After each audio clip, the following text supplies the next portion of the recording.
धरती के स्वर्ग कश्मीर का आनंद लें नागफनी टूर्स एंड ट्रेवल्स के साथ, जो आपको देते हैं शुद्ध शाकाहारी भोजन। श्रीनगर, गुलमर्ग, पहलगाम, सोनमर्ग आदि के सुंदर स्वर्ग का आनंदमयी टूर आज ही कराएं अपनी बुकिंग। संपर्क करें भूपेंद्र जैन और महावीर जैन से। महाराज, मन में जिज्ञासा थी, आपके दर्शन से सागर धन्य हो गया, हम धन्य हो गए, हमारा परिवार धन्य हो गया। महाराज, कल 55 गोवंश कंटेनर में जो कटने के लिए जा रहे थे महाराज, हमारे सागर के गौ सेवकों ने पकड़े। शनिवार के दिन 30 किलो गाय का मांस आधा किलो के पैकेट में स्कूटी गाड़ियों में रखा था महाराज, वो पकड़ा।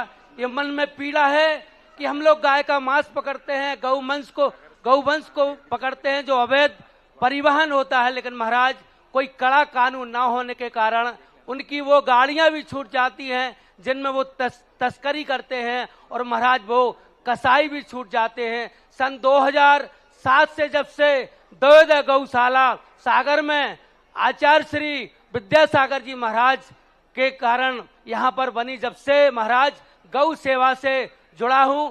लेकिन इतने वर्षों में महाराज, इतने बार कसाईयों को पकड़ने के बाद हमारे साथ मारपीट कसाईयों ने की, पेट में चाकू तक मारे महाराज, लेकिन उसके बावजूद भी हमने गौ सेवा का क्रम नहीं छोड़ा महाराज। लेकिन पीड़ा वहां होती है महाराज कि जब कसाई को रंगे हाथों पकड़ते हैं और कोर्ट उसको छोड़ देता है, और पुलिस सुपुर्दगी में दूसरे दिन जो हमने कंटेनर पकड़ा था, रविवार होने के कारण वो नहीं छूट पाया, लेकिन महाराज वो सोमवार को छूट जाएगा। महाराज, देश दुनिया को आप दिशा देते हैं, सागर की जनमानस को भी दिशा दी, और आपकी कृपा से हम भी धन्य हो गए। महाराज, कोई ऐसा कानून का आप आदेश करवा दें सरकार को कि कसाई जो गाय की हत्या करता है वो ना छूटे, और कम से कम अगर उसको कड़ी सजा हो जाएगी महाराज, तो दूसरा कसाई इस तरह की गौ हत्या करने का प्रयास नहीं करेगा। महाराज,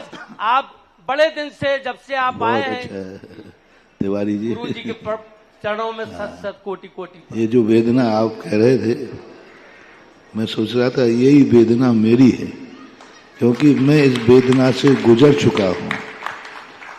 मैं भी बिहार करते करते एक ट्रक में बहुत सारे जानवर भरे थे, तो मैंने उसको रोक करके सारे जानवर जब्त कराए, और 2 दिन बाद ही कोर्ट से राजस्थान की घटना है, वो छूट के आ गए और जानवर ले जाने लगे। मैंने कहा, बोले क्यों? बोले 50 रुपये का जुर्माना हुआ है, और जुर्माना करके चले गए। अब मैंने कहा, भाई ये तो बहुत गलत है, पर कसाई थोड़ा समझदार था, बोले महाराज हम कसाई हैं, काटते हैं, लेकिन जिन जीवों को आपने बचाया है मैं इन जीवों को कभी काटूंगा नहीं। और वो कोर्ट ने तो दे दिया, लेकिन कसाई छोड़ गया।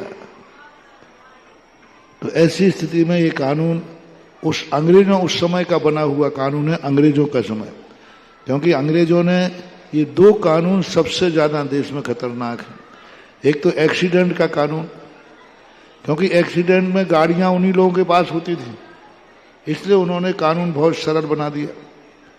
और दूसरा ये जो पशु अत्याचार का, क्योंकि वो सब मांसाहारी होते थे, वह कानून उसी समय से बना हुआ चल रहा है। अब इसमें सुधार होने के लिए हम तो समय समय पर बोलते ही रहते हैं, और तो कोई अपेक्षा किसी से करना बहुत मुश्किल है। वर्तमान में प्रधानमंत्री महोदय मोदी जी से जरूर संभावना है कि शायद गौ की पुकार वो एक चमत्कार कर दे, क्योंकि वो है एक ऐसे प्रधानमंत्री हैं जो जिस कदम को उठा लेते हैं उस कदम पर आगे बढ़ जाते हैं, और देश के लिए बड़ा अच्छा कदम होगा यदि यह गौ हत्या के संबंध में सारे पशुओं के संबंध में भी, क्योंकि वो भी जानवर, मात उनके पास जवान नहीं है, बाकी सब कुछ है, बोल नहीं पा रहा, बाकी उनमें ज्ञान भी है, बुद्धि भी है, जीना भी चाहते, सब कुछ है, अकेला बोलने नहीं पाने के कारण से उनको अत्याचार। आपकी वेदना का मैं समर्थन करता हूं और भावना करता हूं कि ये कानून जल्दी बने, अच्छा है।